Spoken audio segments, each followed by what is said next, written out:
Save on Cox Internet when you add Cox Mobile and get fiber-powered internet at home and unbeatable 5G reliability on the go.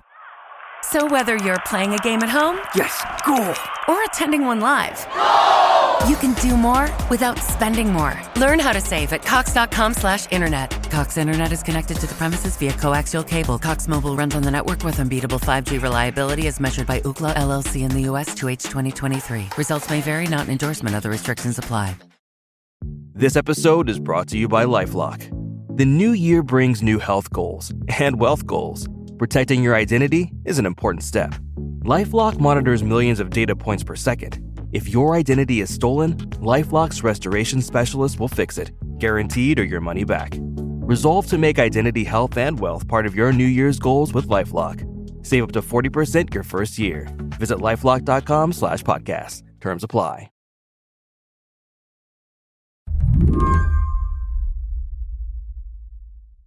Today, Inauguration Day, it's got me thinking about an old TV show, Battlestar Galactica. It ran on the Sci-Fi Channel in the early 2000s. There was this one line that was central to the series. All of this has happened before, and all of this will happen again. They were talking about stuff like robots and resurrection, so this is not a one-for-one comparison. But today, Donald Trump is going to be sworn in as president. I can't help but feel like we were just here. All of this has happened before. All of this will happen again. It is surprising to me that Trump hasn't been the president for like 3 weeks or a month already. I keep having to remind myself that. That's my colleague Ben Mathis-Lilly, a senior writer here at Slate. We were talking about how ever since Election Day, time has felt kind of funny. I don't know about you, but to me, November seems like a really long time ago. Like we've been in this limbo. Donald Trump isn't president yet, but he's never really gone away. It certainly seems like he's been driving the bus, driving the ship of state, steering the ship of state for the last month or so. And, you know, even the things that Joe Biden has done, like wimping out on the TikTok ban and getting this, hopefully, ceasefire done in Gaza, seem to have been largely driven by the realization within the White House that, hey, Trump is going to do this stuff anyway, so like let's try to be cooperative. It's supposed to be cold in Washington, D.C. today. So cold that the big guy himself decided to hold his inauguration inside. It's a break with tradition, sure, although at least we won't have to go through another news cycle about crowd sizes. But honestly, demand for tickets was reportedly pretty high. Again, we've been here before. But this does not feel like 2016. We don't expect to see any large-scale protests. Democrats are generally kind of playing this as if it's a pretty typical presidential inauguration and not a really extraordinary one of someone who tried to overthrow the government 4 years ago. And yeah, Republicans are obviously extremely excited about the level of power that they have. 4 years ago, Biden was in this position. He made this speech about being a uniter. He didn't really define how he'd do that, but still, like, the intent was there. I think about Trump, all I remember from 8 years ago is American carnage, for whatever that's worth. But can you imagine, like, any olive branches here? Do you think there's going to be any attempts to reach out to the other half? I think it's possible, yeah, that he's kind of like in a better mood. It's entirely possible that he'll be trying to be a little bit more magnanimous, you know, on Inauguration Day. But that can change in an instant.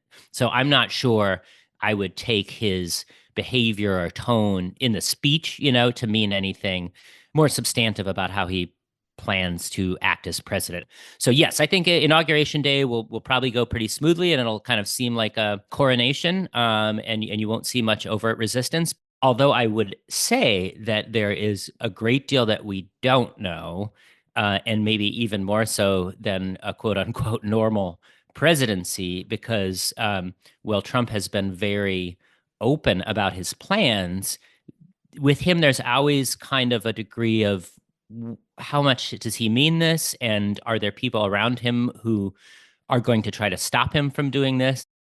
Ben, along with so many other writers here at Slate, has been busy putting together an essential guide about the people currently in Trump's orbit. It's called Hello Trumpworld. Think of it like a cheat sheet you can reach for when you need to differentiate your absent Nepo babies from your League of Tech Lord oligarchs.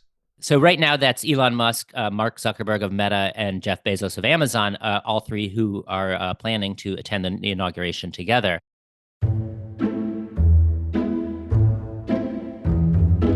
And so I think what that says right now is that the faction that's ascendant within Trumpworld is, and it's hard, you can't quite place them in the MAGA base or the establishment Republican camp.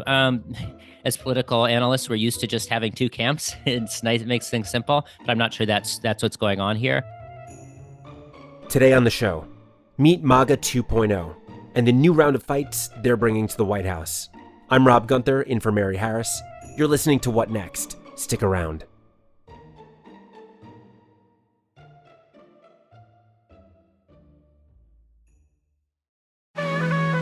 This podcast is brought to you by Progressive Insurance. Fiscally responsible, financial geniuses, monetary magicians. These are things people say about drivers who switch their car insurance to Progressive and save hundreds. Because Progressive offers discounts for paying in full, owning a home, and more. Plus, you can count on their great customer service to help you when you need it, so your dollar goes a long way. Visit Progressive.com to see if you could save on car insurance. Progressive Casualty Insurance Company and Affiliates. Potential savings will vary. Not available in all states and situations. This episode is brought to you by NRDC. Our nation's environmental safeguards face their gravest challenge ever. The new Trump administration is moving quickly to dismantle decades of protections for our clean air, water, and public lands. The Natural Resources Defense Council has proved it can stop these attacks. NRDC filed the first environmental lawsuit against the previous Trump administration and maintained a blistering pace, filing 163 legal challenges and winning victories in nearly 90% of resolved cases to protect wolves, bees, and other endangered species, block the Keystone XL pipeline, regulate chemicals hazardous to our health, and more. Now, NRDC is launching the legal fund to stop the Trump agenda. For a limited time, all donations will be doubled to help power their strongest legal defense of our environment yet.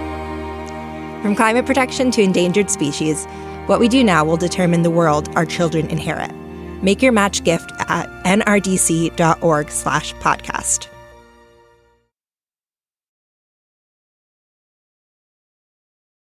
Before we introduce our cast of characters, there's one place to start. White House Chief Person Wrangler Susie Wiles.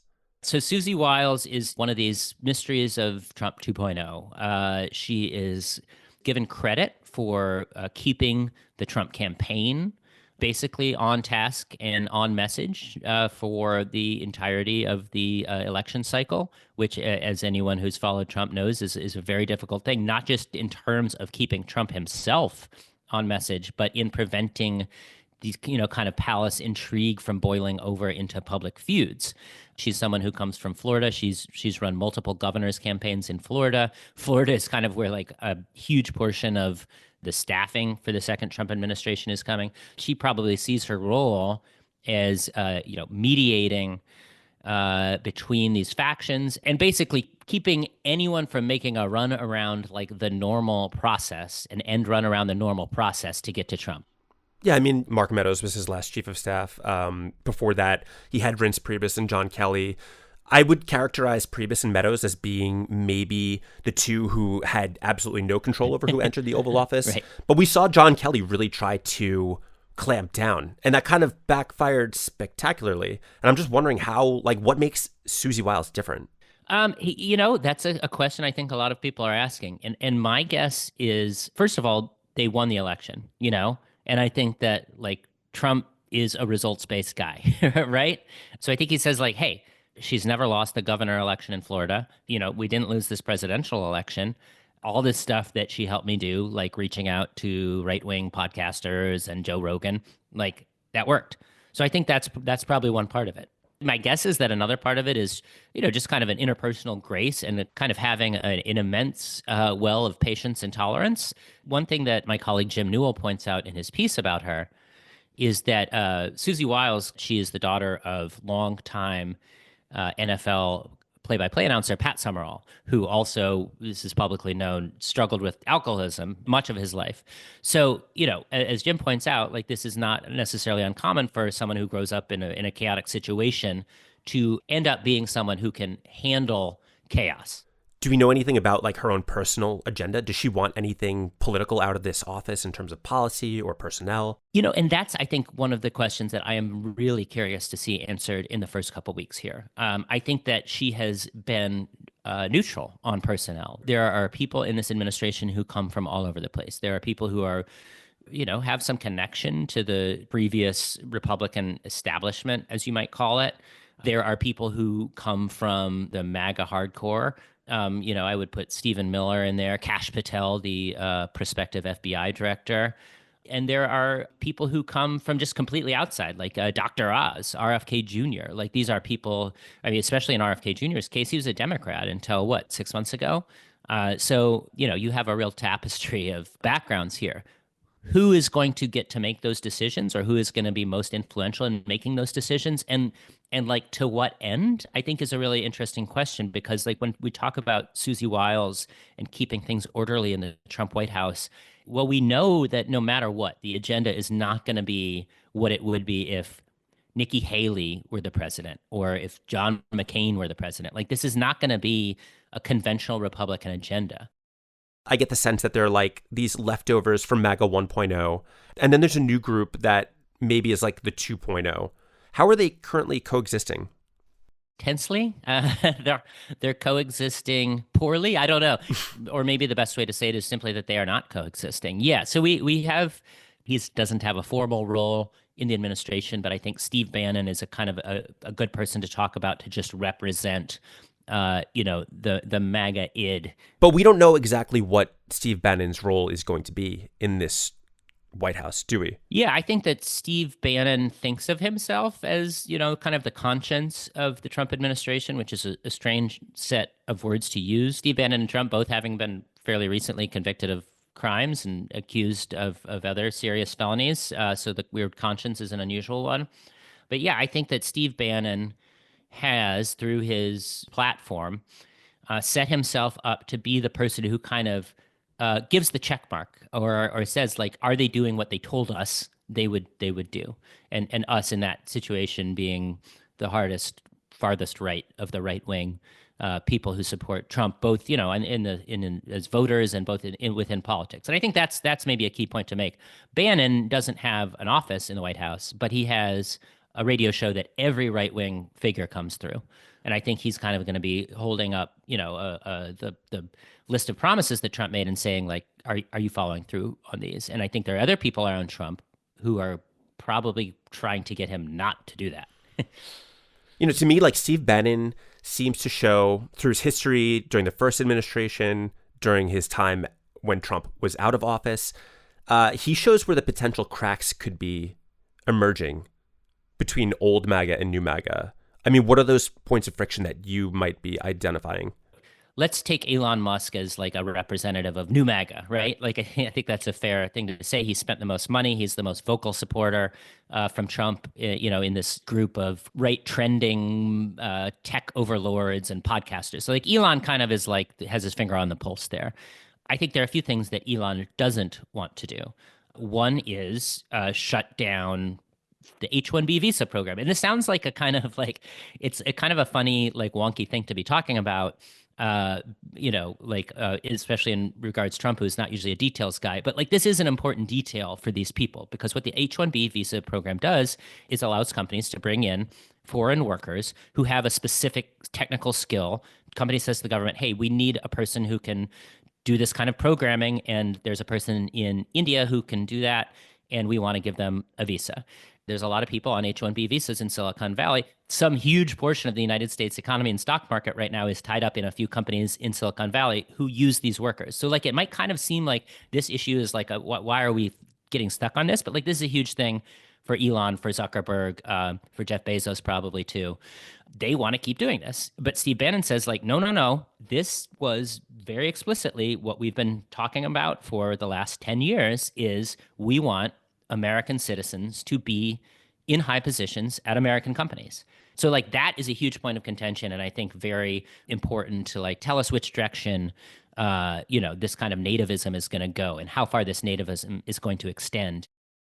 Ben says that fight over nativism, it's not just about H-1Bs. Another huge one is China. Like Bannon is a person who sees enemies everywhere. He wants the United States to be kind of its own self-contained empire.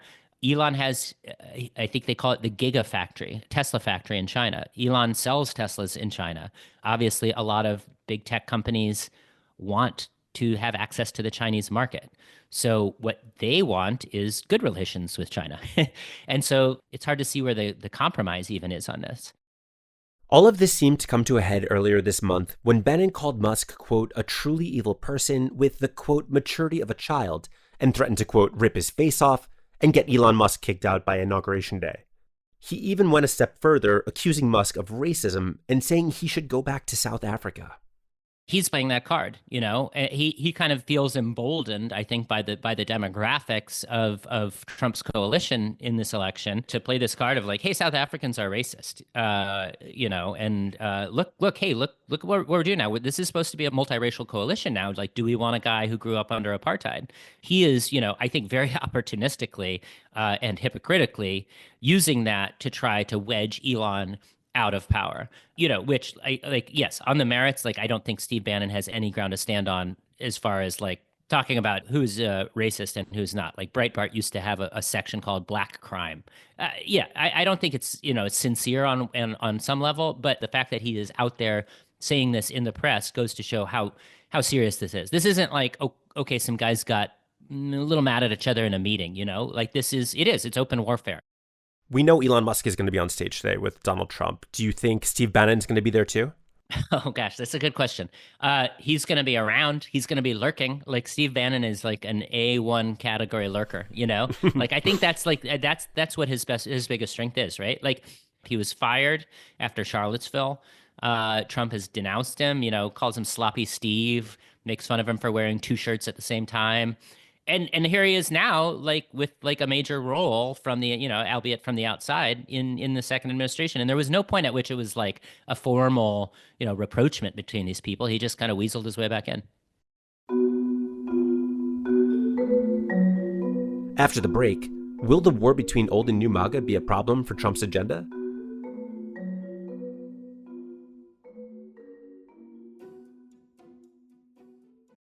This episode is brought to you by Shopify. Upgrade your business with Shopify, home of the #1 checkout on the planet. Shop Pay boosts conversions up to 50%, meaning fewer carts going abandoned and more sales going cha-ching. So if you're into growing your business, get a commerce platform that's ready to sell wherever your customers are. Visit shopify.com to upgrade your selling today. Build a routine with Ollie that supports your wellness needs, like getting your daily vitamins and minerals with Ollie's multi-gummies, or keeping your mood upbeat with all the vitamin D in Hello Happy. Give your gut health some support with probiotics, and wake up feeling refreshed after taking Ollie Sleep. Do wellness on your terms. Find Ollie at a Walmart or Target near you or at ollie.com. These statements have not been evaluated by the Food and Drug Administration. This product is not intended to diagnose, treat, cure, or prevent any disease. Hello, Slate listeners. This is Felix Salmon from Slate Money. I'm sure you've been seeing the headlines from Los Angeles, the wildfires there, the insurance situation there, the prisoners working on the ground as firefighters. So, what's really happening and what are the implications of all of this? We just had an episode of Slate Money. It's called The Dire Costs of the LA Fires. My co-hosts Emily Peck and Elizabeth Spires and I talk through questions like why people are so fixated on the celebrity homes that have been destroyed. I think people are focusing on celebrities right now, partly because the bigger macro problems are really overwhelming and terrifying. Where California needs to go from here, and how we should be thinking about the use of inmates as firefighters and whether this choice given to inmates is really a choice at all. It's an offer you can't refuse. Listen to The Dire Costs of the LA Fires on Slate Money today.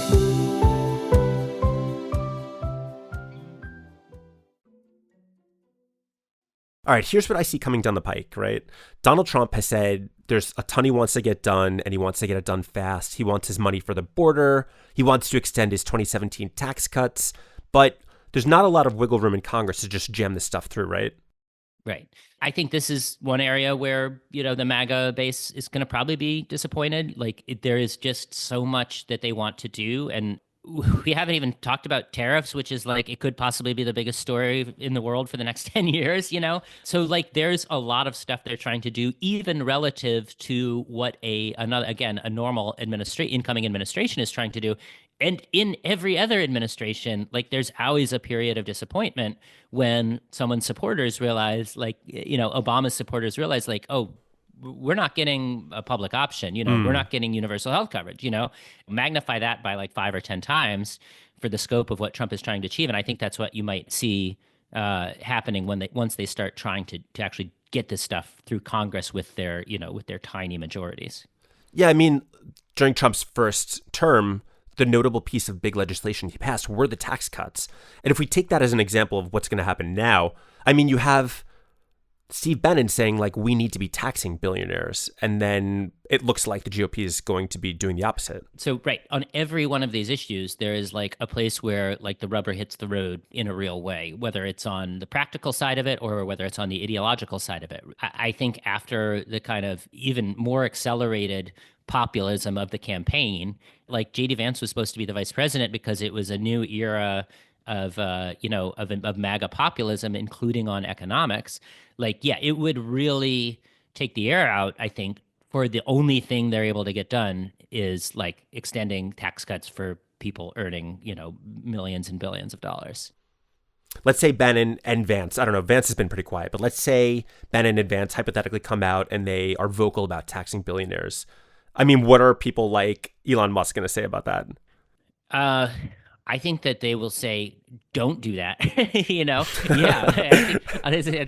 I think that we have hundreds, even thousands of years of evidence to suggest that the richest people in society are going to object to a tax on their wealth. What I truly don't know is like, how do the dynamics of that play out? Well, yeah, because like do people like Elon Musk and Bannon, do they have backdoors into Congress? Like, when I think about like Obama trying to put together this coalition through, what's his name, Rahm Emanuel, right? Like, they were making coalitions. They were trying to get people on board. I mean, who's going to be whipping the GOP caucus? Is it going to be Bannon? Is it going to be Musk?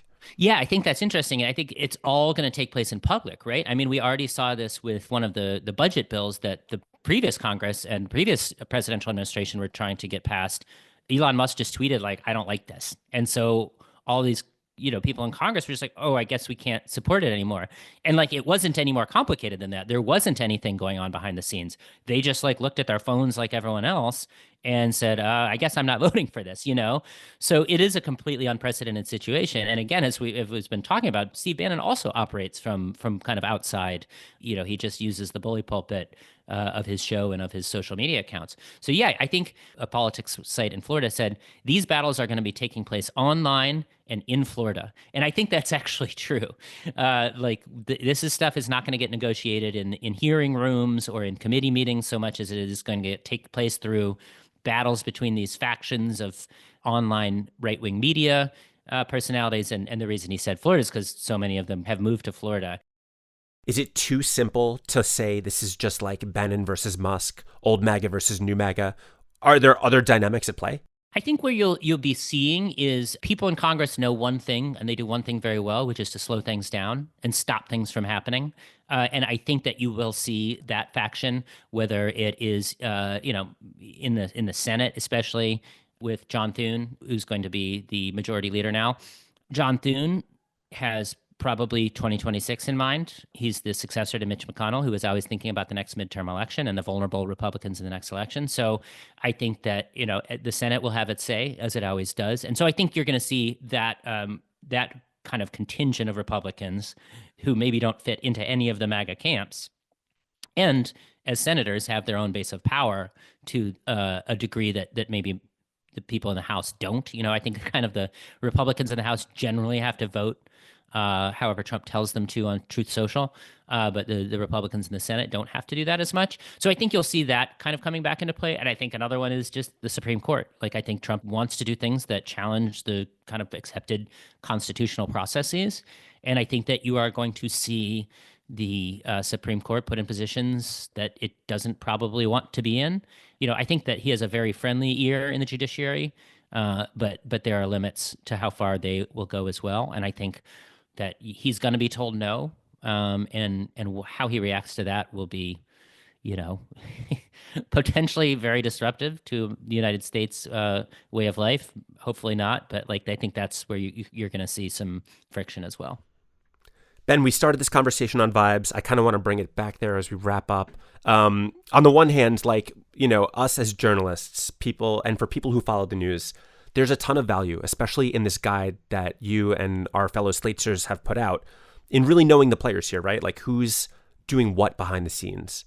But then there's another part of me that's aside from a handful of core people who we talked about, who are still in his good graces, for the vast majority of them, I would say it just didn't end well, right? You think about Jeff Sessions, Rex Tillerson, remember Scott Pruitt, and now we have this whole new cast of characters. They're sitting around thinking, this time's going to be different, right? Do you think these people know what they're getting themselves into? I mean, it's got to be a gamble at some level, right? I think that they probably have that awareness on some level. If you ask them, they would say they know. But I think that I think everyone just tells themselves they're the one that's going to, they're the one that's going to change the pattern, right?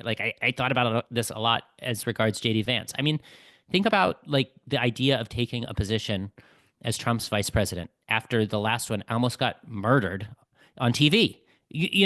That's, I'm not exaggerating that, right? And then to take the call that's do you want this job now? And to say yes, you have to have some sort of massive level of self-confidence, if not hubris. And I think that probably the type of personalities we're talking about, your Bezoses, your Vances, your Dr. Oz's, even. I think they think of themselves as these world historical figures, great men and women of history, and that they're going to get it done. And the odds are that almost none of them will. It will end badly for almost all of them, except probably for Trump, because he always seems to land on his feet.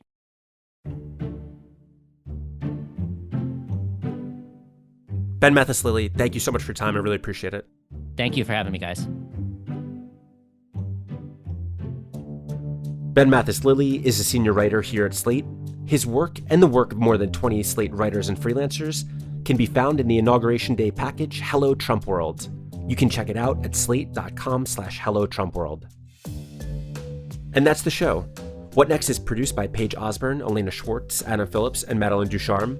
We're led by Alicia Montgomery. Ben Richmond is the senior director of podcast operations here at Slate. And I'm Rob Gunther, filling in for Mary Harris. You can find me at Blue Sky. I'm at OneRobGunther. Thanks for listening. Talk to you soon.